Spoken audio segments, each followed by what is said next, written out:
আসসালামু আলাইকুম ওয়া রাহমাতুল্লাহি ওয়া বারাকাতুহু ইন্নাল হামদুলিল্লাহ ওয়াসসালাতু ওয়াসসালামু আলা রাসূলিল্লাহ ওয়া বা'দু।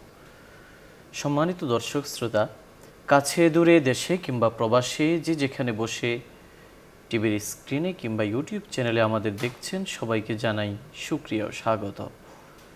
আশা করছি মহান আল্লাহর রহমতে আপনারা সবাই ভালো আছেন। প্রিয় দর্শক, এই অনুষ্ঠানে প্রতিদিন কোরআন সুন্নাহর আলোকে আলোকিত জীবন গড়ার নির্দেশনা দেয়া হয়। নির্দেশনা দেন দেশের প্রাজ্ঞ, বিজ্ঞ, অভিজ্ঞ ইসলামিক স্কলাররা। সেই ধারাবাহিকতায় আজও আমরা আমন্ত্রণ জানিয়েছি দেশের একজন বিশিষ্ট ইসলামী চিন্তাবিদকে। আজ আমাদের সঙ্গে যোগ দিয়েছেন খতিব, লেখক ও গবেষক শেখ আলী হাসান তৈয়ব। আসসালামু আলাইকুম ওয়া রাহমাতুল্লাহি ওয়া বারাকাতুহু। ওয়া আলাইকুম আসসালাম ওয়া রাহমাতুল্লাহি ওয়া বারাকাতুহু। শেখ কেমন আছেন? আলহামদুলিল্লাহ, হাইয়াকুমুল্লাহ। আপনি কেমন আছেন? আলহামদুলিল্লাহ। প্রিয় দর্শক, আজ আমরা যে বিষয়ে কথা বলবো সেটি হলো ইসলামী ভ্রাতৃত্বের দাবি ও অধিকার। ইসলাম মুসলমানদেরকে অভিন্ন ডোরে আবদ্ধ করেছে, তাদেরকে ভাই ভাই বানিয়ে দেওয়া হয়েছে এবং ঐক্যের শামিয়ানায় জড়ো করেছে। তাওহীদের পতাকা তলে, তাওহীদের মিছিলে মুসলমানদেরকে শামিল করেছে। সুতরাং ইসলাম তার অন্য মুসলমান ভাইয়ের জন্য নানা ধরনের অধিকার সাব্যস্ত করেছে এবং সে অধিকারের কথা কোরআন এবং হাদিসে বর্ণিত হয়েছে। মুসলিম ভ্রাতৃত্ব এটি শুধুমাত্র হাদিসেই বর্ণিত হয়নি। মুসলিম ভ্রাতৃত্বের কথা, ইসলামী ভ্রাতৃত্বের কথা পবিত্র কোরআনুল কারীমেই বর্ণিত হয়েছে এবং নবী করিম সাল্লাল্লাহু আলাইহি ওয়াসাল্লামের যুগ থেকেই মুসলমান ভাই ভাই হিসাবে পরিচিত হয়ে আসছে। এ বিষয়ে কোরআন এবং সুন্নাহের মধ্যে যেমন রয়েছে থিওরিক্যাল জায়গা থেকে বা বিভিন্ন মূলনীতি, বিভিন্ন নির্দেশনাবলী সম্বলিত নানা ধরনের বিধিবিধান, ঠিক তেমনই রয়েছে প্রায়োগিক জীবন থেকে মুসলমানদের জীবন, একজন কিভাবে অন্যজনের জন্য ভাইয়ের মতো আচরণশীল, ভাইয়ের মতো আচরণ করবে, কিভাবে ভাই ভাই হয়ে যাবে, কিভাবে সমাজের মধ্যে পরস্পরের সম্প্রীতি সৌহার্দ্য বজায় রাখবে, তার প্রায়োগিক এবং তার যে পদ্ধতিগত সৌন্দর্য সেটা যুগে যুগে বিকশিত হয়েছে, প্রকাশিত হয়েছে। আসুন আমরা আমাদের সম্মানিত অতিথির কাছ থেকে এ বিষয়ে আরও বিস্তারিত জেনে নেওয়ার চেষ্টা করি। আলহামদুলিল্লাহ, নাহমাদুহু ওয়া নুসাল্লি আলা রাসূলিহিল কারীম। ইন্নামাল মুমিনুনা ইখওয়া। قال رسول الله صلى الله عليه وسلم حق المسلم على المسلم ست أو كما قال عليه الصلاة والسلام। খুবই গুরুত্বপূর্ণ, খুবই দরকারি একটি বিষয়। আমাদের চারপাশে আমাদের ব্যক্তি জীবন, পারিবারিক জীবন, সমাজ এবং রাষ্ট্রীয় জীবনে প্রচণ্ড রকমের হানাহানি, একে অপরের সঙ্গে সংঘাত, একে অপরের সাথে অন্যায়, অনৈতিক প্রতিযোগিতা এবং কেউ কাউকে যেন একটু ছাড় দিতে চায় না, কেউ কাউকে সহ্য করতে চায় না। সব জায়গায় মানুষকে খুবই উত্তেজিত, খুবই অন্যের উপর রুষ্ট এরকম একটা দেখা যাচ্ছে। এই সমাজের এই অশান্তিময় পরিবেশ দূর করার জন্য ইসলামের এই চেতনা, এই শিক্ষা খুবই দরকারি। সেটা হলো ইসলাম মানুষকে মানুষ হিসেবে মানুষের কিছু হক তো রয়েছে, কর্তব্য রয়েছে, প্রতিবেশী হিসেবে কর্তব্য রয়েছে, কিন্তু মানুষকে ইমানদার হিসেবে, একজন আল্লাহর বান্দা হিসেবে, তার মুসলিম ভাই হিসেবে তাদের মধ্যে একটা আলাদা সম্পর্ক রচনা করেছে। আপনি দেখুন, বাংলাদেশের নাগরিক যারা আমরা আছি, তিনি যেই ধর্মেরই হোক, আমরা কিন্তু সবাই স্বদেশী। এটা একটা আমাদের আত্মীয়তা যে আমরা একটা একই ভূখণ্ডের অধীনে বসবাস করি।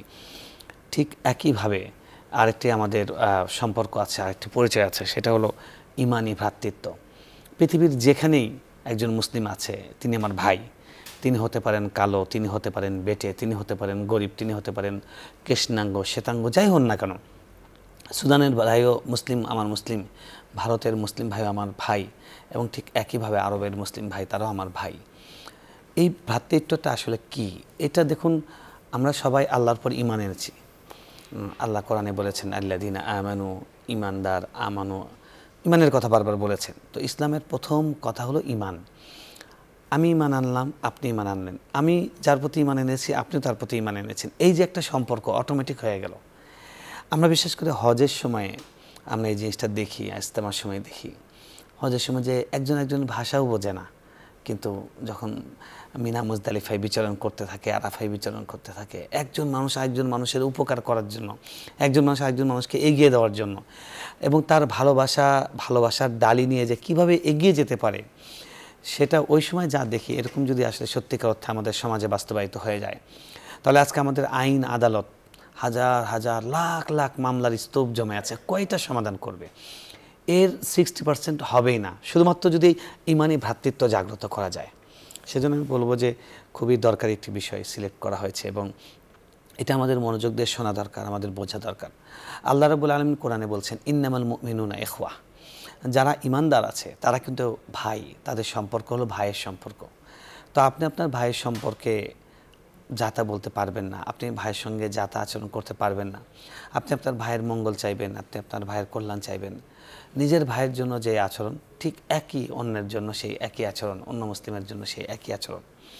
এবং আমরা দেখি যে আল্লাহ রাব্বুল আলামিন মানে স্পষ্ট ঘোষণা দিয়েছেন, যারা ইমানি ভ্রাতৃত্বের বন্ধনে যারা আবদ্ধ এবং ইমানি ভ্রাতৃত্ব যারা সত্যিকার অর্থে হৃদয়ে ধারণ করে এবং কর্মের মাধ্যমে সেটাকে আচরণের মাধ্যমে সেটাকে বিকশিত করে, এই লোকদের ব্যাপারে আল্লাহ রাব্বুল আলামিনের স্পষ্ট ঘোষণা। কিয়ামতের দিন তিনি ঘোষণা দিবেন, ডাকবেন, আইনাল মুতাহাব্বুনা বিজালালি, আমাকে কেন্দ্র করে, আমার বরত্ব, আমার সম্পর্কের ভিত্তিতে যারা একে অপরকে ভালোবাসত তারা কোথায়? এদেরকে ডেকে আনো, এদেরকে সরাসরি জান্নাতে দেওয়া হবে। সুবহানাল্লাহ। এবং আমরা জানি যে আল্লাহ রাব্বুল আলামিন কিয়ামতের দিন সেই কঠিন তীব্র, আজকে আমরা এই দেখছি যে প্রচণ্ড গরমে পুরো পৃথিবী উত্তপ্ত হয়ে উঠছে। আমরা বাংলাদেশের মানুষ এত গরম কখনো দেখিনি, চারদিকে গরমে হাঁসফাঁস। কিয়ামতের দিন সূর্য আমাদের মাথার উপরে থাকবে, তখন গরমটা কীরকম হবে? তো সেই কঠিন দিনে মানুষের গরমে ওই মগজ গলে গলে আসবে সূর্যের তাপে। এই সময় মানুষ একটু ছায়া খুঁজবে, এখন যেরকম আমরা ছায়া খুঁজছি, এটা তো কিছুই না। আল্লাহ রাব্বুল আলামিন সেদিন একমাত্র লা যিল্লা ইল্লা যিল্লুহু, তার আরশের ছায়া ছাড়া আর কোনো ছায়া থাকবে না। এই আরশের নিচে আল্লাহ তাআলা 7 শ্রেণীর মানুষকে, স্পেশালি যারা ভিভিআইপি হিসেবে, যারা এলিট মানুষ হিসেবে আল্লাহ রাব্বুল আলামিন আরশের নিচে ওই দুর্লভ ছায়া পাবে। এই 7টা শ্রেণীর মধ্যে একটা হলো যে ওয়ারাজুলুন, ওই ব্যক্তি, যে ব্যক্তি সে আরেকজন ব্যক্তিকে ভালোবাসে, এটা শুধুমাত্র আল্লাহর জন্য ভালোবাসে। তো ইমানি ভ্রাতৃত্ব জিনিসটা এই যে একে অপরকে আমরা ভালোবাসবো আল্লাহর জন্য। এখন আমরা যদি আল্লাহর জন্য ভালোবাসি, তাহলে যেটা হবে, কখনো আমরা একে অপরের সঙ্গে অন্যায় আচরণ করতে পারবো না। আপনি ধরুন দেখবেন যে এই ঢাকা শহরে যে আমাদের বিভিন্ন দেশি বলে, দেশি ভাই, বরিশাল অঞ্চলের, চট্টগ্রাম অঞ্চলের, উত্তরবঙ্গের দেশি লোক দেখলে একটা তার ভিতরে সফট কর্নার তৈরি হয় যে না, আমার দেশি, ওনার সাথে খারাপ ব্যবহার করবো না। দোকানে গিয়েছেন, বাসে, আরে ভাই আপনি তো আমার দেশি মানুষ, এরকম, হ্যাঁ, তার মনটা নরম হয়ে যায়। তাহলে এটা যদি দেশের একটা পরিচয়ের কারণে এরকম হতে পারে, আর আপনি আমার ভাই মুসলিম, আপনি লা ইলাহা ইল্লাল্লাহ বলেছেন, আপনি আমার ভাই, ঠিক আছে, ঠিক আছে, ওকে ওকে, ইটস ওকে, ওকে ওকে। তার মানে হলো, যদি শুধুমাত্র লা ইলাহা ইল্লাল্লাহর ভিত্তিতে, ইমানের ভিত্তিতে একে অপরকে যদি আমরা ভাই সত্যিকার অর্থে মনে করতে পারি, যেটা ইসলাম আমাদের কাছে চেয়েছে এবং রাসূল সাল্লাল্লাহু আলাইহি ওয়াসাল্লাম যেটা শিক্ষা দিয়েছেন, তাহলে আমাদের পুরা সমাজ ব্যবস্থাই বদলে যাবে। এবং মানুষের অকল্যাণ কামনা করা এটা কখনো সম্ভবই না। রাসূল সাল্লাল্লাহু আলাইহি ওয়াসাল্লাম একটা হাদিসে বলেছেন যে মানে ওই ব্যক্তি মুমিনই নয় যে ব্যক্তি, তুমি ততক্ষণ পর্যন্ত মুসলিম হতে পারবে না যতক্ষণ হাত্তা তুহিব্বা লিআখিহি মা ইউহিব্বু লিনাফসি, তুমি তোমার ভাইয়ের জন্য সেটাই চাইবে যতক্ষণ তুমি সেটা নিজের জন্য যা চাও। তাই আমি দেখা যাচ্ছে যে আমি যেরকম এসির বাতাস চাইছি, আমি যেরকম ফ্যানের বাতাস চাইছি, আমি ভালো ফ্যাসিলিটিটা চাচ্ছি, আমি ভালোটা খেতে চাই, ঠিক একইভাবে আমার আরেকজন ভাইয়ের জন্য, মুসলিম ভাইয়ের জন্য সেটা চাওয়া। এই জিনিসগুলো মানে বিভিন্ন দিক থেকে আমরা বললাম যে এই ব্যাপারগুলো হলো ইসলামী ভ্রাতৃত্ব। আমরা যদি খুব ক্লিয়ার করে, কমপ্লিকেটেড করে আমরা বলতে চাই যে মানে একজন মুসলমানের সাথে আরেকজন মুসলমানের অ্যাজ এ ইমানদার ভাই হিসেবে তাদের মানে কি কি অধিকার রয়েছে, কর্তব্য রয়েছে, রাসূল সাল্লাল্লাহু আলাইহি ইসলামের বিখ্যাত হাদিসটি আমরা প্রথমে আনতে চাই। তিনি একটা হাদিসে একদম ক্লিয়ার করে দিয়েছেন। এর বাইরে কোরআনের বিভিন্ন আয়াতে আরও বিভিন্ন হাদিসে এসছে। রাসূল সাল্লাল্লাহু আলাইহি ওয়াসাল্লাম বলছেন, বিখ্যাত হাদিস সহিহ মুসলিমের বর্ণনা, আবু হুরায়রা রাদিয়াল্লাহু তাআলা আনহুর বলেন, রাসূল সাল্লাল্লাহু আলাইহি ওয়াসাল্লাম বলছেন, হাক্কুল মুসলিমি আলাল মুসলিমি সিত্তুন, একজন মুসলমানের উপরে ইন জেনারেল আরেকজন মুসলমানের 6টি হক রয়েছে, 6টি কর্তব্য রয়েছে, তার অধিকার রয়েছে। তার মধ্যে আরেকটা হাদিসে তিনি 5টির কথা বলেছেন, এই হাদিসে 6টির কথা বলেছেন, এর বাইরে আরও আছে। আমরা যদি এই 6টাই বিশ্লেষণ করি তাহলে দেখব যে শুধু এই 6টাই যদি প্রতিষ্ঠিত করা যায় আমাদের পুরা সমাজের রূপরেখাটাই বদলে যাবে, আমাদের সমাজ ব্যবস্থায় বদলে যাবে। রাসূল সাল্লাল্লাহু আলাইহি সাল্লাম বলছেন, 1 নম্বর হলো ইদা লাকিয়াহু ফাসাল্লিম আলাইহি, তুমি একজন মুমিন একজন মুসলিম ভাই, তার সঙ্গে যখনই দেখা হবে তুমি তাকে সালাম দিবে। সুবহানাল্লাহ। সালাম মানেটা কি? সালাম মানে কিন্তু আমরা অনেকে বুঝি না, আমরা মনে করি এটা একটা ফর্মালিটি। না, সালাম মানে দোয়া। আমি চাইছি আল্লাহর কাছে, দোয়া করছি আপনাকে দেখা মাত্র, যে আল্লাহ আমার এই ভাইয়ের উপর আপনি শান্তি বর্ষণ করুন। আপনি সাথে সাথে রিপ্লাই দিচ্ছেন ওয়ালাইকুম আসসালাম, আপনার উপরেও শান্তি বর্ষিত হোক। সুবহানাল্লাহ। আপনি চিন্তা করুন, যদি আমি আপনার ভালো চাই, আপনি আমার ভালো চান, আমি আপনার জন্য শান্তির দোয়া করি, আপনি আমার শান্তির দোয়া করেন, তাহলে কি আমরা কখনো কেউ কারো অর্থ মেরে দিব? কেউ কি আমরা কখনো কাউকে ভায়োলেন্স করতে পারবো, আঘাত করতে পারবো, আমি ক্ষতি করতে পারবো? কিছুই করতে পারবো না। শুধুমাত্র সালামটা যদি একটা সমাজে প্রতিষ্ঠিত করা যায়, পুরা সমাজটাই অন্যরকম হয়ে যাবে, একটা শান্তির সমাজ হয়ে যাবে। এবং সাহাবীরা যে বলেছিলেন যে দুনিয়াতেই যেন জান্নাত, সেই দুনিয়াতেই জান্নাত আসলেই হয়ে যাবে যদি আমরা সত্যিকার এই একটা সুন্নাহকে জিন্দা করতে পারি এবং মুসলমানদের পরস্পরের প্রতি একটা হককে আদায় করতে পারি। এবং সালাম সম্পর্কে অনেক হাদিস, ডিটেলস অনেক কিছু আছে। আমরা যদি দুইটা ছোট ছোট দিক দেখাই, 1 নম্বর দেখুন, সালাম দেওয়ার ক্ষেত্রে রাসূল সাল্লাল্লাহু আলাইহি ওয়াসাল্লাম উদ্বুদ্ধ করছেন আগে যেন সালাম দেয়। উনি বলছেন যে আলবাদি বিসালাম বারিউম মিনাল কিবির, যে ব্যক্তি আগে সালাম দেয় উনি হলো অহংকার থেকে মুক্ত। আমাদের সব পাপ, সব কিছুর মূলে হলো অহংকার। আমরা আল্লাহর কথা শুনি না, রাসূলের কথা শুনি না সাল্লাল্লাহু আলাইহি ওয়াসাল্লাম, আলেমদের কথা শুনি না, কোরআনের কথা শুনি না, কারণ আমাদের একটা অহংকার, ড্যাম কেয়ার ভাব, না আমি না শুনলাম না, এটা আমার স্বাধীনতা আছে, এটা অহংকার। আর এই অহংকার থেকে মুক্ত হওয়ার জন্য 1 নম্বর ওষুধ হলো আগে সালাম দেওয়া। আপনি চিন্তা করুন, আমাদের পথঘাটে যে সহিংসতাগুলো ঘটে সেগুলো পুরাটাই হলো অহংকার কেন্দ্রিক। হ্যাঁ, আপনি এখানে বলার কি আছে? আপনি বললেন যে ভাই একটু সরে দাঁড়ান, না আপনি বলার কে, আপনি এখানে ইন্টারফেয়ার করার কে? এটা একটা পরিপূর্ণ একটা অহংকার। কে মানে কি? আপনি একজন মুসলিম ভাই, আমি একজন মুসলিম ভাই, আমি তো আপনার ভাই, আমি আপনার ভালো চাই, সেজন্য আপনাকে এটা বলছি। তো সুতরাং যদি শুধুমাত্র সালামটাকে আমরা সমাজে ব্যাপকভাবে প্রচলন ঘটাতে পারি, তাহলে আমাদের সমাজের অপরাধ একদম মানে 50% শুধু সালামেই কমে যাবে ইনশাআল্লাহ। তো একজন মুসলমানের ওপর আরেকজন মুসলমানের প্রথম হক হলো, যখনই তার সঙ্গে দেখা হবে তখন উনি তাকে সম্ভাষণ জানাবেন, যে সালাম জানাবেন, আসসালামু আলাইকুম, দোয়া করবেন। 2 নম্বর হক যেটা আছে সেটা হলো ওয়াইদা দাআকা ফাআজিবহু, যখন আপনার মুসলিম ভাই আপনাকে ডাকবেন, সেটা দাওয়াত দিয়েছেন, খাবার দাওয়াত হোক, ভালো কোনো কাজের দাওয়াত হোক, তিনি যখন আপনাকে আহ্বান জানিয়েছেন, কাজটা যদি মৌলিকভাবে ঠিক হয়, দাওয়াত যদি ঠিক হয়, অন্য কোনো শরীয়তের দিক থেকে, ইসলামের দৃষ্টিকোণ থেকে যদি কোনো সেখানে যাওয়ার ক্ষেত্রে অবজেকশন না থাকে, আপনি সাড়া দেন। এটা হলো দ্বিতীয় হক। যে আপনি বললেন যে ভাই আমার ছেলে হয়েছে, আগামী বৃহস্পতিবার আকিকা হতে যাচ্ছে, আপনাকে দাওয়াত, আপনি আসবেন। তো আমি চিন্তা করলাম, আরে ঢাকা শহরে এত জ্যাম ঠেলে কি একবেলা তো খাওয়াই হবে আমার বাসায়। এটা একটা স্বার্থপর একটা চিন্তা। ইসলাম চিন্তা করে অন্যভাবে, আপনার বাচ্চা হয়েছে, আমি যাব, গিয়ে আপনাকে সম্ভাষণ জানাবো এবং সুন্নাহ দোয়া পড়ব, বারাকাল্লাহু লাকা ফিল মাওহুব রুজিকতা বিররাহ, আল্লাহু আকবার। আল্লাহ আপনাকে যে রিজিক দান করেছেন, আপনাকে যে সন্তান দান করেছেন, এই ব্যাপারে আল্লাহ বারাকা দান করুন এবং এই সন্তানের ভালো দিকটা, কল্যাণের বেনিফিট আপনিও লাভ করেন। চিন্তা করুন, সুবহানাল্লাহ, এই দোয়াটা আমি আপনাকে গিয়ে বলবো, আর আপনি আমার জন্য আপ্যায়নের ব্যবস্থা করেছেন, ছাগল জবাই হয়েছে। একটা সমাজের মধ্যে কীরকম শান্তির বাতাবরণ তৈরি হবে যদি ইসলামের এই হকগুলো বাস্তবায়ন করা যায়। তাহলে ইসলামের দ্বিতীয় হক হলো যে দাওয়াত দিলে দাওয়াত গ্রহণ করা।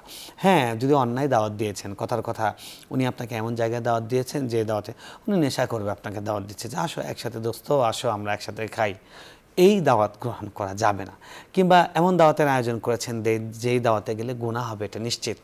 যেমন ব্যাপক পরিমাণ বেহায়াপনা ওখানে আছে, অশ্লীলতা আছে, ইসলামের বিধানগুলোকে সেখানে মানে পদদলিত করা হচ্ছে, তাহলে সেই দাওয়াতে যাওয়া যাবে না। ইন জেনারেল ভালো যেই দাওয়াতগুলো আছে, আমাদের বিয়ের দাওয়াত, তারপর আমাদের আকিকার দাওয়াত, যেগুলো বৈধ দাওয়াত আছে, এই ধরনের দাওয়াতে সাড়া দেওয়া, এটা হলো একজন মুসলমানের উপর আরেকজন মুসলমানের দ্বিতীয় হক। 3 নম্বর হক হলো ওয়াইদাস্তানসাহাকা ফানসাহ লাহু, যখন তোমার মুসলিম ভাই তোমার কাছে কোনো কল্যাণ কামনা করবে, তখন তুমি কল্যাণ চাইবে, অর্থাৎ তার তোমার কাছে পরামর্শ চাইবে। আপনি আমার কাছে পরামর্শ চাইলেন বা আমি আপনার কাছে পরামর্শ চাইলেন, তখন একজন অ্যাজ এ মুমিন আপনার উপর আমার হক হলো যে আমি আপনাকে সঠিক পরামর্শটা যেন দেই, সুপরামর্শ দিই। আজকাল তো মানে সুপরামর্শ মানুষকে দেওয়া এটা কমে গেছে। ধরুন একজনকে একজন আমরা খারাপ কাজে উদ্বুদ্ধ করছি, আমরা মানুষকে ভালো কাজে উদ্বুদ্ধ করি না। আল্লাহ রাব্বুল আলামিন কোরআনে বলেছেন ওয়াতাওয়াসাউ বিল হাক্কি ওয়াতাওয়াসাউ বিস সাবর। সব মানুষ ধ্বংসের মধ্যে আছে, কিছু কিছু গুণ সম্পন্ন মানুষ ধ্বংসের মধ্যে নাই। তাদের মধ্যে হলো একটা বৈশিষ্ট্য, যারা একে অপরের কল্যাণ কামনা করে। তো মোট কথা হলো 3 নম্বর ব্যাপার। এখানে একটা বিষয় যে আপনার সঙ্গে আমরা আপনার কাছ থেকে জেনে নিব যে পরামর্শ আসলে সবার কাছে চাওয়াও ঠিক নয়। জি, যিনি যে বিষয়ে অভিজ্ঞ জি, তার কাছেই পরামর্শটা চাওয়া উচিত। আমরা অনেক ক্ষেত্রে দেখি যে আমাদের যিনি ভালো বন্ধু নন কিংবা তিনি অভিজ্ঞ নন, তার কাছে পরামর্শ, যিনি যে বিষয়ে এক্সপার্ট নন সেই বিষয়ে তাকে আমি জিজ্ঞেস করলাম এবং সে না বুঝে পরামর্শ দিচ্ছে। এখানে এটা হলো আমার পক্ষ থেকে হলো বোকামি, আর ওদিক থেকে হলো আমানতের খেয়ানত। এই ক্ষেত্রে যদি মানে আমাকে জিজ্ঞেস করলেন যে বিষয়ে আমি এই বিষয়টা জানি না, আমি বুঝি না, তখন আমি বলবো যে ভাই এই বিষয়টা কিন্তু আমি এক্সপার্ট না, এই বিষয়ে আপনি অমকের সাথে আপনি ডিসকাস করতে পারেন। এটাও ওই আমানতের একটা অংশ যে আপনার কাছে পরামর্শ। তারপর ধরুন বিয়ে শাদীর ব্যাপারগুলো বিশেষ করে হয়ে থাকে যে আপনার কাছে পরামর্শ চাচ্ছে, ভাই অমক এলাকা থেকে একটা মেয়ের সম্বন্ধ এসছে বা ছেলের সম্বন্ধ এসছে, আপনি কি বলেন? না না, খুব ভালো, আপনি দিয়ে দিতে পারেন, কিন্তু আপনি জানেন যে ছেলেটার নেশা করার অভ্যাস আছে, ছেলেটা এটাও আমানতের খেয়ানত। এটাও আমানতের খেয়ানত। আমি আপনার কাছে পরামর্শ চেয়েছি, আপনি পরামর্শ ভালো দিবেন। তারপরে মানে অনেক জঘন্য একটা দাম্পত্য জীবনে কলহ লাগিয়ে দেওয়া, এটা কিন্তু এই আমানতের খেয়ানত। এই একে অপরের যে শুভকামনা এবং পরামর্শের বিপরীত করা, এখানে যে হক আছে এই হকটা লঙ্ঘন করা হচ্ছে। আজকাল আপনি এটা প্রচুর দেখবেন, পত্রিকাতে মিডিয়াতে আমরা দেখি যে অনেক সময় মানুষ পরামর্শ চায়, পরামর্শ দিচ্ছেন বিশেষজ্ঞরা, তারা কিন্তু যথাযথ ভালো পরামর্শ দিচ্ছেন না। হচ্ছে না তুমি খুব স্বাধীন, কেন এই সম্পর্ক ক্যারি করবে, এটা ডিভোর্স করো, তোমার রাইটস আছে। আপনি সংসার ভাঙার পরামর্শ দিচ্ছেন, আপনাকে হাজারবার চিন্তা করা উচিত এই পরামর্শ আপনি দিচ্ছেন কেন। যেখানে স্পষ্ট হাদিসে বলা হচ্ছে যে শয়তানদের একটা আরশ আছে, তাদের সংসদ বসে, তারা দিন শেষে ওই শয়তানকে শ্রেষ্ঠ শয়তান হিসেবে মানে ম্যান অফ দ্য ডে হিসেবে পুরস্কৃত করে, যা স্বামী স্ত্রীর মধ্যে গণ্ডগোল লাগিয়ে দিতে পেরেছে, তালাক দিয়েছে। এখন আপনি তৃতীয় পক্ষ হয়ে অনেক এই যে যারা পরকীয়া করে কিভাবে করে, এই জঘন্য কাজে কীভাবে মানুষ জড়িয়ে যায়। আরে ভাবি, আপনার মতো একটা মানে রূপবতী গুণবতী একটা মহিলাকে পেয়েছে, এরকম যদি আমরা পেলাম আমরা মাথায় তুলে রাখতাম। ভাই তো আপনাকে মূল্যায়ন করবে না, একটা উস্কানি দিল, দিয়ে ওই মহিলাটা তার স্বামীর প্রতি বিতৃষ্ণা করে তুলে, এটা জঘন্য রকমের কবিরা গুনাহ। এবং এটা তো একদিক থেকে চগলখড়ি, আরেক দিক থেকে অন্য ভাইয়ের হক লঙ্ঘন করা, আরেক দিক থেকে কুপরামর্শ দিচ্ছেন। তো এই জিনিসগুলো কিন্তু আজকে আমাদের সমাজে প্রচুর হচ্ছে। তো ইসলামের যে এই ভ্রাতৃত্বের হক যেটা রাসূল সাল্লাল্লাহু আলাইহি ওয়াসাল্লাম আমাদেরকে শিক্ষা দিয়েছেন, এই শিক্ষার এটা যদি আমরা বাস্তবায়ন করতাম, 3 নাম্বার, যে যখনই আমার কাছে কেউ পরামর্শ চাইবে আমি সুপরামর্শ দেব।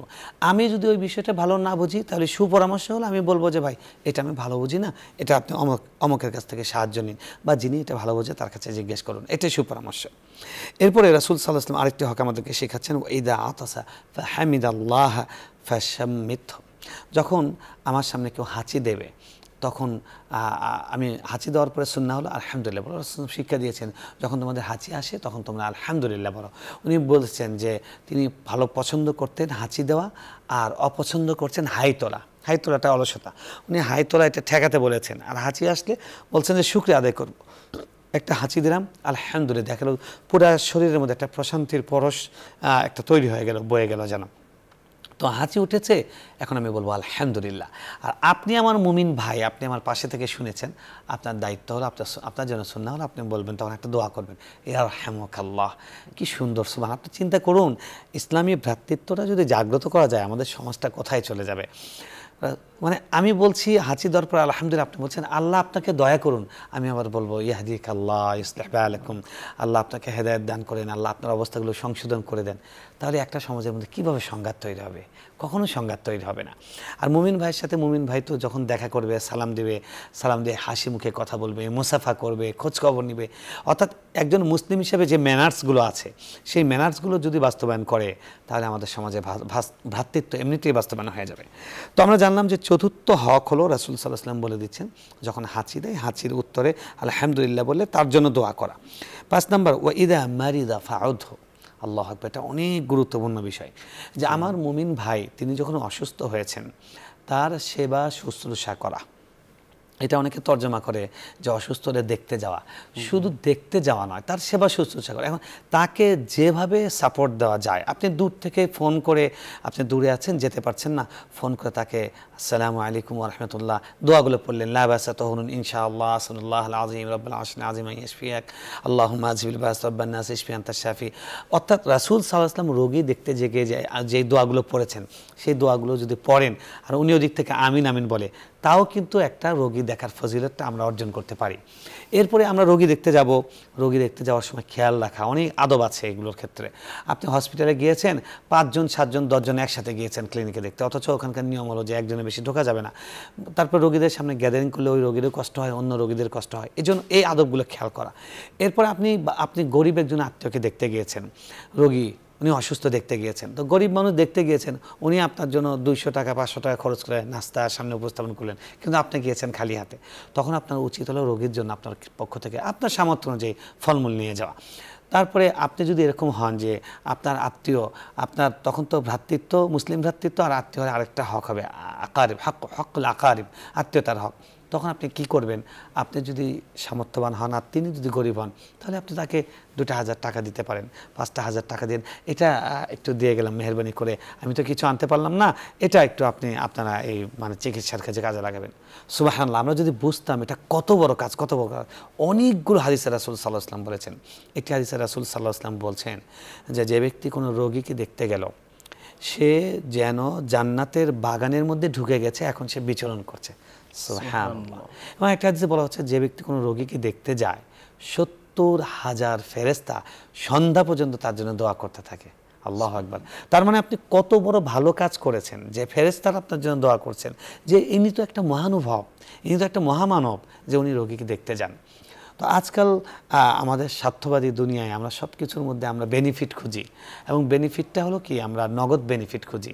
তো আমাদের নগদ বেনিফিটও হয় না, আখিরাতেরটা হয় না। কিন্তু আপনি যদি আল্লাহকে খুশি করার জন্য কাজগুলো করেন, তাহলে আখিরাতের তো পাবেনই, দুনিয়াতেও এটা বেনিফিট পাবেন। আজকে আমি যদি আপনাকে দেখতে যাই, আপনি অসুস্থ, আগামীকালে আমি অসুস্থ হলে আপনি দেখতে আসবেন, এবং অসুস্থ ব্যক্তির দোয়া কবুল হয়। আপনি তাকে গিয়ে মুখে তাকে হাসিয়ে আসছেন, উনি কিন্তু আপনি চলে আসার পর দোয়া করবে যে আল্লাহ এই লোকটা এত ভালো, আপনি কিন্তু তার দোয়া পাচ্ছেন। সুবহানাল্লাহ, কত কত সুন্দর ইসলামী ব্যবস্থা।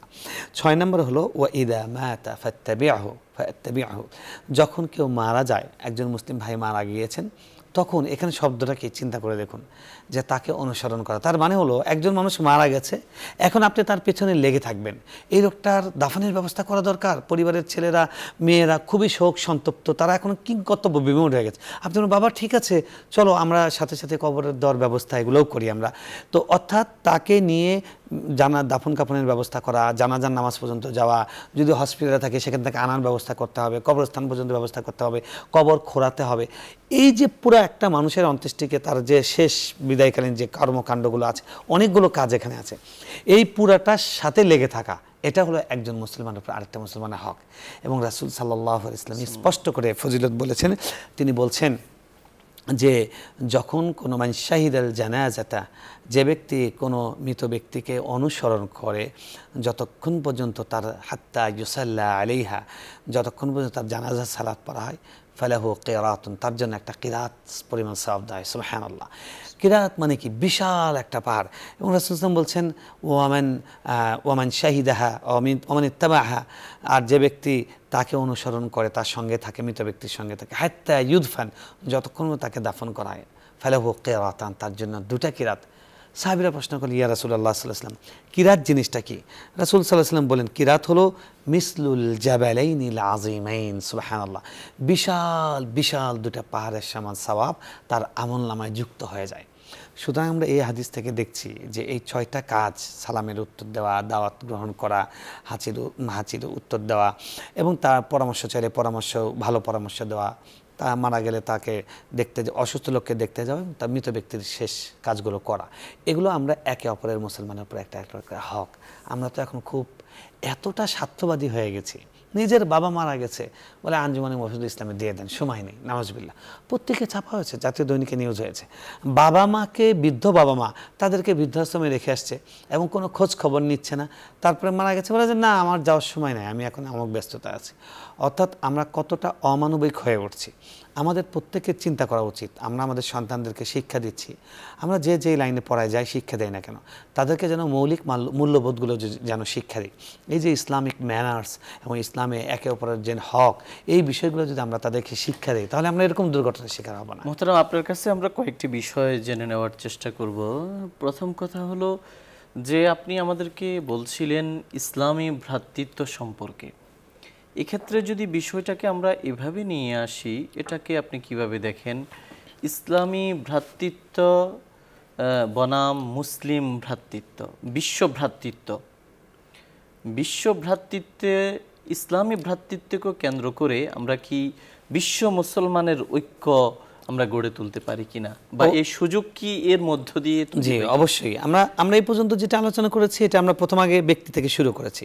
এটা কিন্তু সমাজ কেন্দ্রিক, এটা কিন্তু মানে এটা ক্রমশ বড় হতে থাকবে। ব্যক্তি থেকে পরিবার, পরিবার থেকে সমাজ, সমাজ থেকে রাষ্ট্র, রাষ্ট্র থেকে পুরা মুসলিম উম্মাহ। এবং রাসূল সাল্লাল্লাহু আলাইহি ওয়াসাল্লাম স্পষ্ট করে বলেছেন আল মুসলিমুনা কাজাসাদিন ওয়াহিদিন, সারা সমগ্র পৃথিবীর মুসলমান তারা একটা দেহের মতো। যদি ইনিস্তাকা আইনহু ইস্তাকা কুল্লুহু, ইদেস্তাকা রাসুহু ইস্তাকা কুল্লুহু, যেরকম তার মাথা ব্যথা করলে পুরা ব্যথা, সেই পুরা শরীর সেই ব্যথা অনুভব করে, এবং যেরকম তার চোখ ব্যথা করলে পুরা শরীর ব্যথা অনুভব করে, ঠিক একইভাবে মুসলিম বিশ্বের আজকে আমাদের ফিলিস্তিনের মুসলমানদেরকে নির্বিচারে ইসরায়েলের বর্বর ইহুদিরা তারা সেখানে বোমা বর্ষণ করছে। আমরা দেখছি ইউরোপের দেশগুলো চোখ বন্ধ করে তাদের পক্ষে দাঁড়িয়ে গেছে, তাদেরকে আমেরিকা বাজেট পাস করছে, করে তাদেরকে ফান্ড দিচ্ছে, এবং তাদের মিডিয়াগুলোতে কোনো ফিলিস্তিনের পক্ষে কথা বলতে দেয় না। কথা বলার কারণে কত যে চাকরি চলে গেছে, কত মিডিয়া কর্মীর চাকরি চলে গেছে, প্রতিদিন এই নিউজগুলো দেখছি। কিন্তু আমাদের পক্ষান্তরে আমাদের মুসলমানদের ভ্রাতৃত্বটা কি? আমাদের কি ফিলিস্তিনের জন্য কান্না আসে? মুসলিম দেশগুলোর সংকট নিরসনে আপনি মনে করেন যে ইসলামী ভ্রাতৃত্ববোধ জাগ্রত হওয়া, এর প্রকাশ বিকাশ গোটা খুবই জরুরি, খুবই জরুরি। এবং প্রত্যেকবার হজে কিন্তু আল্লাহ তাআলা এটা আমাদেরকে রিহার্সেল দিয়েছেন যে মানে লাব্বাইক আল্লাহুম্মা লাব্বাইক ইন্নাল লাকা ওয়াল মুলক, সব কিছু আল্লাহর, আমরা সবাই আপনার গোলাম, হে আল্লাহ গোলাম হয়ে আসছি। আরাফাতেও সেই প্র্যাকটিসটা করা হচ্ছে। এখন সারা পৃথিবীর মুসলমানরা যদি এই ফিলিংটা তৈরি করে, আপনি এখন ইউরোপীয় ইউনিয়নের তাদের নিজস্ব মুদ্রা আছে, তাদের একরকম ভিসা ব্যবস্থা, একটা ভিসা দিয়ে সব ইয়ে করা যায়, কিন্তু মুসলমানরা কেন আমরা পারছি না? আরব কান্ট্রিগুলো তারা পারে না যে তাদের সম রকমের একটা ইয়ে করা। আজকে পুরা পৃথিবীকে তারা নিয়ন্ত্রণ করছে, এবং মুসলমানদের উপরে, বিশেষ করে মধ্যপ্রাচ্যের দেশগুলোর উপরে, আমাদের মতো বাংলাদেশের তৃতীয় বিশ্বের মুসলিমদের যারা আছে আমাদেরকে কত রকমের পিষ্ট করছে পশ্চিমারা। তারা নানান চান্সে আমাদেরকে নসিহত করে, আমাদের স্বার্থের অনুকূল তারা বিষয়গুলো করে, এবং আফ্রিকার মুসলমানদের খনিজ সম্পদগুলো তুলতে দেয় না এই ফরাসিরা। তো এইগুলো সব কিছু থেকে বের হয়ে আসা সম্ভব যদি মুসলমানদের মধ্যে এই মুসলিম ভ্রাতৃত্ব, বৈশ্বিক মুসলিম ভ্রাতৃত্ব জেগে ওঠে। এবং জামালউদ্দিন আফগানী রহমতুল্লাহ আরও বিভিন্ন একসময় কিন্তু তারা সেই আন্দোলনটা করেছিলেন, প্যান ইসলামিক আন্দোলন। এবং কবি আল্লামা, মুসলিম জাগরণের কবি, মুসলিম দার্শনিক কবি আল্লামা ইকবাল এটা বলেছেন, চীন আরব হামারা, হিন্দু সেতা হামারা, মুসলিম হ্যায় হাম ওয়াতন সব সারা জাহা হামারা। মুসলমান সারা পৃথিবীতে যে যেখানে থাকুক আমরা একটা দেহের মতো। মোহতারাম, আমরা আপনার কাছে জানতে চাইব, যেমনটা আপনি বলছিলেন যে মুসলিম এক মুসলমান অন্য মুসলমান তার সঙ্গে যে সম্পর্ক হবে তারা পরস্পর ভাই ভাই হয়ে থাকবে। আমরা তো জানি যে নিজের আপন ভাই, এক ভাই থেকে আরেক ভাই, তারা যখন একই পুত্রের একই পিতার সন্তান হন, এবং সেক্ষেত্রে কখনো কখনো কোনো ক্ষেত্রে মিরাসের সম্পত্তিও ভাই ভাইয়ের সম্পত্তি থেকে পেয়ে যান। মুসলিম ভাইরাও কি একজন থেকে মিরাসের সম্পত্তি পাবেন? না, রাসূলুল্লাহ সাল্লাল্লাহু আলাইহি ওয়াসাল্লাম একটু ভিন্নতা, যে একটু ভিন্নতা আছে। দেখুন, মানে হকটা এত বেশি, সাহাবী বলছেন, রাসূল সাল্লাল্লাহু আলাইহি ওয়াসাল্লাম বলছেন যে আমাকে জিবরিল লা যালা ইউসিনি ফিল জার, প্রতিবেশীদের ব্যাপারে জিবরিল আমাকে এত তাগিদ দিতে থাকলেন, আমার মনে হচ্ছিল জানি ওয়ারিস মানে উত্তরাধিকারের মধ্যে বোধহয় প্রতিবেশীদেরকে অন্তর্ভুক্ত করা হবে। তো প্রতিবেশীদের মধ্যে মুসলিম ভাইরাও আছে। এবং একটা জিনিস আমাদের মনে রাখতে হবে, এই মুসলিম ভ্রাতৃত্ব এটার বেনিফিট শুধু এই দুনিয়াতে কিন্তু না, আখিরাতেও। আপনি সূরা ফুরকানের মধ্যে স্পষ্ট করে আছে, সূরা শুআরার মধ্যে, সূরা ফুরকানের মধ্যে শুআরার মধ্যে সম্ভবত আছে যে ওই কিয়ামতের দিন, কিয়ামত হয়ে গেছে, জাহান্নামীরা জাহান্নামে চলে গেছে, তো কিছু মুসলমান ভাইরা তারা বলবে যে আল্লাহ আমার অমুক মুসলিম ভাইকে তো দেখছি না। তখন আল্লাহ বলবে কেন? দেখো দেখো না আল্লাহ জান্নাতে নাই, তোমরা তো দেখো জাহান্নামে আছে কিনা, জাহান্নামে গিয়ে দেখবে আল্লাহ ওরা তো জাহান্নামে আছে, ওরা তো ভালো লোক ছিল, তাহলে ঠিক আছে বের করে আনো। তো এই মুসলমান ভাইয়ের সুপারিশে তাকে জাহান্নাম থেকে বের করে আনা হবে। তখন কাফেররা আফসোস করে বলবে ওমা লানা মিন শাফাআতিশ শাফিঈন ওয়ালা সাদীকিন হামিম, হ্যাঁ আমাদের তো কোনো ভালো বন্ধু নাই, কোনো সুপারিশকারী নেই। তো আজকে যদি আমরা মুসলমান ভাই ভাই ভ্রাতৃত্ব বন্ধনে আমরা এইভাবে আমরা একে অপরের পাশে থাকতে পারি এবং একে অপরকে ভালো কাজে ডাকতে পারি, তাহলে আমাদেরকে ইনশাআল্লাহ জান্নাতেও এটা আমাদের কাজে আসবে ইনশাআল্লাহ। ইনশাল্লাহ। আমাদের সমাজে আজকে যে সমাজ ব্যবস্থা দাঁড়িয়ে গেছে, সেখানে আমরা দেখি যে একজন আরেকজনের প্রচণ্ডভাবে গীবত করছেন, এবং কোথাও একজন উঠে যাচ্ছেন, সে বড় হতে চাচ্ছেন, তার প্রমোশন হচ্ছে, তো তাকে টেনে ধরার চেষ্টা করছে। তো এই প্রবণতা, এটা কি ইসলামী ভ্রাতৃত্বের সঙ্গে সম্পূর্ণ সাংঘর্ষিক নাকি তার সঙ্গে? অবশ্যই সাংঘর্ষিক। দেখুন আপনি সূরা হুজুরাতের মধ্যে আল্লাহ রাব্বুল আলামিন যেখান থেকে শুরু করেছেন ইন্নামাল মুমিনুনা ইখওয়া, মুমিনরা হলো ভাইয়ের ভাই। তো ভাই ভাই বলে আল্লাহ অনেকগুলো ম্যানার্স, অনেকগুলো এখানে নির্দেশনা দিয়েছেন, এবং সেখানে বলেছেন যে ওয়ালা তাজাসসু ওয়ালা ইয়াগতাব বা'দুকুম বা'দা, তোমরা একে অপরের পিছনে লেগে থাকো না, গীবত করো না একে অপর। এবং সেখানে আল্লাহ বলছেন যে আইয়ুহিব্বু আহাদুকুম আন ইয়াকুলা লাহমা আখিহি মাইতান ফাকারিহতুমু, তোমরা কি এটা কেউ পছন্দ করবে যে তোমাদের কোনো ভাই মারা গেছে আর তার মাংস তুমি খাবে? এখানে কিন্তু আল্লাহ তাআলা ভাই দিয়ে আমাদেরকে হৃদয়ে আঘাত করছেন। তার মানে কি, আপনি যে মুসলমান ভাইয়ের গীবত করছেন, উনি তো আপনার ভাই, ইমানের দিক থেকে তিনি ভাই। এই জন্য গীবত এত কঠিন গুনাহ যে রাসূল সাল্লাল্লাহু আলাইহি ওয়াসাল্লাম বলেছেন যে তোমরা কি জানো সবচেয়ে নিঃস্ব কারা? সাহাবীরা বলছেন যার কাছে টাকা পয়সা নেই। রাসূল সাল্লাল্লাহু আলাইহি ওয়াসাল্লাম বলছেন না, নিঃস্ব হলো কিয়ামতের দিন বিশাল সওয়াব নিয়ে আসছে, তারপরে সে মানুষের গীবত করেছে, মানুষের চগলখড়ি করেছে, তার আমলনামা থেকে সওয়াব দিয়ে দিয়ে এই সমস্ত পাপের প্রায়শ্চিত্ত করতে হবে। তাই গীবত করা, চগলখড়ি করা এবং মুসলমানের ইজ্জতে আঘাত করা, এটা এই ভ্রাতৃত্বের সাথে সম্পূর্ণ সাংঘর্ষিক। মোহতারাম, আমরা একেবারেই আমাদের আলোচনার শেষের দিকে চলে এসেছি। সর্বশেষ একটি প্রশ্ন করব। এই ধরনের প্রশ্ন আমাদের মধ্যে উদিত হয় যে মুসলিম ভাই বলে আমরা একটা টার্ম কোরআন হাদিসে পাই, মুসলিম বোন বলে কি কোনো কথা কোরআন হাদিসে আছে? আসলে কোরআনের একটা বৈশিষ্ট্য হলো, কোরআন যেখানেই বলেছে নারী পুরুষ সবার কথা, সেখানে পুরুষের নামটা বলেছে, নারীদের কথা ইচ্ছা করে বলে নেই, এটা অটোমেটিক তার মধ্যে আসবে। কারণ হলো আল্লাহ তাআলা সবাইকে এক দেহ বানিয়েছেন এবং মহিলাদেরকে হাইড করেছেন আল্লাহ রাব্বুল আলামিন, আড়ালে তাদেরকে সুরক্ষিত জায়গায় রেখেছেন। তো এখানে ভাইয়ের মধ্যে বোনরাও আছে, অবশ্যই অন্তর্ভুক্ত তারা, এবং তারাও এটার মধ্যে, যেমন রাসূলুল্লাহ বলছেন প্রত্যেক মুসলমানের উপর জ্ঞান শিক্ষা করা ফরজ। অনেকে এখানে প্রত্যেক মুসলিম নন নারীর উপরে, প্রত্যেক মুসলিমের মধ্যে তো বোনরাও আছেন। তো এখানে মুমিনরা ভাইয়ের মতো, এই মুমিনরার মধ্যে তারাও আছেন। আচ্ছা, অসংখ্য শুকরিয়া মোহতারাম, আপনি আমাদেরকে বলছিলেন ইসলামী ভ্রাতৃত্বের দাবি ও অধিকার সম্পর্কে। প্রিয় দর্শক, আমরা আজ যে আলোচনা আমাদের মোহতারাম অতিথির কাছ থেকে পেয়েছি, তিনি আমাদের বলেছেন যে ইসলামী ভ্রাতৃত্বের কথা কোরআন এবং হাদিসে বর্ণিত হয়েছে, এবং বিশেষভাবে নবীজি সাল্লাল্লাহু আলাইহি ওয়াসাল্লাম মুসলিম ভাইদের হক সম্পর্কে তিনি বলেছেন 6টি হকের কথা: পরস্পরকে সালাম দেওয়া, দাওয়াত দিলে অংশগ্রহণ করা, অনুরূপভাবে উপদেশ দিলে উপদেশ চাইলে উত্তম উপদেশ দেয়া, হাসির জবাব দেয়া, অসুস্থ হলে তার সেবা শুশ্রূষা করা, অনুরূপভাবে কেউ যদি মৃত্যুবরণ করে তার জানাজায় উপস্থিত হওয়া। তিনি আমাদেরকে আরও বলেছেন যে ইসলামী ভ্রাতৃত্বের পথ ধরে সুন্দর সমাজ বিনির্মাণ যেভাবে সম্ভব, একইভাবে বিশ্ব মুসলিমের ঐক্য গড়ে তোলা এবং মুসলিম দেশগুলোর সংকট নিরসন করা সম্ভব। পাশাপাশি তিনি আমাদেরকে বলেছেন যে সূরা হুজুরাতের আলোকে ইসলামী ভ্রাতৃত্বের দাবি হলো একজন মুসলমান অন্য মুসলমানের সঙ্গে সে তার কোনো দোষ ত্রুটি চর্চা করবে না, গীবত করবে না, অধিকার নষ্ট করবে না, পাশাপাশি মন্দ নামে ডাকবে না ইত্যাদি। এই আলোচনা থেকে আমরা আমাদের সমাজ জীবনকে আরও সুন্দরভাবে নতুনভাবে বিন্যস্ত করার শিক্ষা এবং দীক্ষা লাভ করতে পারি। আসুন আমরা আমাদের জীবনকে বদলে নিই ইসলামের আলোকে। প্রিয় দর্শক, আলোচনার এই পর্যায়ে আমরা সংক্ষিপ্ত মোনাজাতে অংশগ্রহণ করব। আপনারা চাইলে আমাদের সঙ্গে মোনাজাতে শামিল হতে পারেন। আলহামদুলিল্লাহি রাব্বিল আলামিন, ওয়াসসালাতু ওয়াসসালামু আলা আশরাফিল আমবিয়াই ওয়াল মুরসালিন ওয়া আলা আলিহি ওয়া সাহবিহি আজমাইন।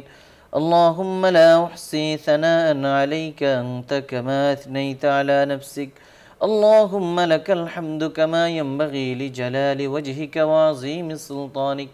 সুবহানাল্লাহ ওয়ালহামদুলিল্লাহ ওয়ালা ইলাহা ইল্লাল্লাহ ওয়াল্লাহু আকবার রব্বানা ফাগফির লানা যুনুবানা وكفر عنا سيئاتنا وتوفنا مع الأبرار ربنا اغفر لنا ولإخواننا الذين سبقونا بالإيمان ولا تجعل في قلوبنا غلا للذين آمنوا ربنا إنك رؤوف رحيم يا رب العالمين আজ আমরা যে বিষয়ে আলোচনা করেছি, আলোচনা শুনেছি, ইসলামী ভ্রাতৃত্বের দাবি অধিকার, ইয়া আল্লাহ মুসলমানদেরকে ভাই ভাই বানিয়ে দিন আল্লাহ। মুসলমানদেরকে ভেদাভেদ ভুলে, হানাহানি মারামারি ভুলে এক হয়ে যাওয়ার তৌফিক দান করুন। আল্লাহ মুসলমানদেরকে তাওহীদের পতাকা তলে ঐক্যের শামিয়ানায় জড়ো হওয়ার তৌফিক নসিব করুন। ইয়া আল্লাহ মুসলমানদেরকে এক এবং নেক বানিয়ে দেন আল্লাহ। আল্লাহ উম্মাহকে এক এবং নেক বানিয়ে দেন আল্লাহ। ইয়া রাব্বাল আলামিন আমাদের জীবনের গুনাহ খাতা মাফ করে দিন, আমাদের সমস্ত চাওয়া পাওয়া আপনি পূরণ করে দিন, আমাদের স্বপ্নগুলো বাস্তবায়িত করে দিন, আমাদের নেক মাকাসিদগুলো পূরণ করে দিন, আমাদেরকে ঋণ মুক্ত, সুদ মুক্ত, গুনাহ মুক্ত, অভাব মুক্ত জীবন দান করুন। আমাদের অতীত থেকে ভবিষ্যৎকে আরো ভালো করে দিন আল্লাহ। আমাদের দোষ ত্রুটি আপনি ঢেকে দিন ইয়া রাব্বাল আলামিন। আমাদের মর্যাদা উন্নীত করে দিন আল্লাহ। আমাদেরকে প্রশস্ত রিজিকের ব্যবস্থা করে দিন আল্লাহ। উত্তম বাসস্থানের ব্যবস্থা করে দিন আল্লাহ। উত্তম ঠিকানার ব্যবস্থা করে দিন ইয়া রাব্বাল আলামিন। যারা কর্মস্থলে রয়েছে আল্লাহ, কর্মজীবী রয়েছেন, ওই মানুষগুলোর কষ্ট লাঘব করে দিন। ইজ্জত নিয়ে পৃথিবীতে বেঁচে থাকার, জীবিকা নির্বাহ করার তৌফিক দান করুন। ব্যবসায়ী ভাইদের ব্যবসা বাণিজ্যে বরকত দান করুন ইয়া রাব্বাল আলামিন। এই অনুষ্ঠানের কর্ণধার, স্বপ্নদ্রষ্টা, বসুন্ধরা গ্রুপের মাননীয় চেয়ারম্যান জনাব আহমদ আকবর সুবহানকে আপনি নেক হায়াত দান করুন আল্লাহ। বসুন্ধরা সহ আল্লাহ এই দেশের মুসলিম যে সমস্ত আল্লাহ ব্যবসায়ী ভাইরা রয়েছেন তাদের ব্যবসা বাণিজ্যে বরকত নসিব করুন আল্লাহ। ব্যবসা বাণিজ্য বারাকা দিয়ে ভরপুর করে দিন। আসমান থেকে রহমতের দরজাগুলো খুলে দিন, জমিন থেকে কল্যাণের উৎসগুলোর সঙ্গে সংযুক্ত করে দিন ইয়া রাব্বাল আলামিন। আমাদের মুসলিম ভাইয়েরা আল্লাহ যারা এই ইহকাল ছেড়ে অন্ধকার কবরে চলে গেছে তাদের কবরের আযাব মাফ করে দিন আল্লাহ। যারা জীবিত আছেন আমাদের শুভাকাঙ্ক্ষী, হিতাকাঙ্ক্ষী, আপনজন, প্রিয়জন, মা বাবা, দাদা দাদি, নানা নানি, শ্বশুর শাশুড়ি, আসাতিজায়ে কেরাম যাদের হক আমাদের উপর রয়েছে, যাদের এক ইহসান আমাদের উপর রয়েছে, যাদের এক লোকমা ভাত আমরা খেয়েছি ইয়া রাব্বাল আলামিন, সকলকে আপনার শান অনুযায়ী প্রতিদান দিয়ে দিন আল্লাহ। মসজিদ মাদ্রাসাগুলোর আল্লাহ যত ধরনের প্রয়োজন রয়েছে আপনি পূরণ করে দিন। মুসলিম ভাইদের যত প্রয়োজন রয়েছে আপনি পূরণ করে দিন ইয়া রাব্বাল আলামিন। যাদের মাধ্যমে আমাদের গীবত হয়ে গেছে, আমাদের মাধ্যমে যাদের গীবত হয়ে গেছে সবাইকে মাফ করে দিন ইয়া রাব্বাল আলামিন। আমাদেরকে আখিরাতের জন্য প্রস্তুত করে দিন আল্লাহ। সামনে মাহে রমাদান শেষ করে আল্লাহ আমরা সামনের দিনগুলোতে হজের মাস চলে আসছে ইয়া রাব্বাল আলামিন। আল্লাহ হজের জন্য সারা পৃথিবী থেকে লাখো আল্লাহ মুসল্লিরা, নরনারী হজের নিয়ত করেছে, তার হজকে সহজ করুন, হজকে কবুল করুন, হজ্জে মকবুল এবং মবরুর নসিব করুন ইয়া রাব্বাল আলামিন। আমাদেরকে আপনি সমস্ত ধরনের কল্যাণ দান করুন, সব ধরনের কল্যাণ থেকে আমাদেরকে হেফাজত করুন। আমাদের নেক আমলের উসিলায়, কালিমায়ে তাওহীদের উসিলায় আমাদের দোয়াগুলো কবুল ও মঞ্জুর করে নিন। সুবহানা রাব্বিকা রাব্বিল ইজ্জাতি আম্মা ইয়াসিফুন ওয়া সালামুন আলাল মুরসালিন ওয়ালহামদুলিল্লাহি রাব্বিল আলামিন। প্রিয় দর্শক, এতক্ষণ ধরে অত্যন্ত ধৈর্য সহকারে আপনারা দেখছিলেন আপনাদের প্রিয় অনুষ্ঠান আলোকিত প্রতিদিন। পুরো সময় আমাদের সঙ্গে থাকার জন্য ধন্যবাদ। ওমা আলাইনা ইল্লাল বালাগ। আসসালামু আলাইকুম ওয়া রাহমাতুল্লাহি ওয়া বারাকাতুহু।